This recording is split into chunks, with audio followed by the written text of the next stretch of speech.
To all our American friends of Yeshivot and Ulpanot Bnei Akiva, we hear the terrible news about the plague of the COVID-19 hitting New York hard, and our hearts are with you. The plague is hitting here as well, and we're all in quarantine, as I guess you are as well, and we're preparing for Pesach, and I want to share with you a very short, brief idea for the Pesach night Seder, which hopefully will give you some strength as it gives me some strength. The question is, why does Rabbi Gamliel say, Kol mi shelo amar shlosha dvarim elu bepesach lo yatsa yadei chovato? Isn't it enough that we're eating the matzah? Isn't it enough that we're eating the maror? Do we have to also say it? Why do we have to express it? Number one. Number two, why is it in this order? Why is Pesach, and then matzah, and then maror? Of course, we first had maror. We had the terrible torture in Egypt. That was the maror, and then we had the matzah leaving Mitzrayim, and then the Korban Pesach is afterwards when it was all over. Isn't that the right sequence of events? Why do we say Pesach, matzah, maror? It seems to be the opposite.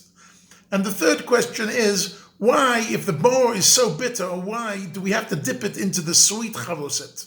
If it's bitter, we should eat it bitter to remember with the tough times. Why dipping into charoset? So I think that the answer to all these three questions lies in a short message from the Mishnah Berurah in Siman Taf Ein Gimel Seif Katan Mem Tet. Says a short, beautiful idea.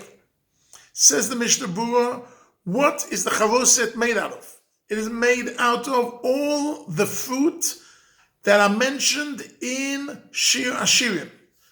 We forget, but you know what? We do all the cleaning, all the preparation with the matzahs and the wine and everything. We forget that Shir Hashirim is always part of the Pesach experience. And what is Shir Hashirim? Shir Hashirim is a love song. We love HaKadosh Baruch Hu, and HaKadosh Baruch Hu loves us. And you know what? When I was a child, there were 2 weeks in my life, since I remember myself, I didn't speak to my parents. Why? They sent me to a dentist that I had a very, very painful, I was 8 years old, and I had a very painful experience at the dentist. And I didn't speak to them for 2 weeks because I said, what kind of parents are these who are sending me to such an awful experience? And I must tell you, now that I'm much older, now that I'm 58, I can tell you that I've had very few problems with my teeth during the last 50 years because my parents gave me such a strong and thorough treatment when I was 8 years old. So which means sometimes we go through bad things, but in retrospect, we understand that they were out of love and they were out of care and they were out of the goodness.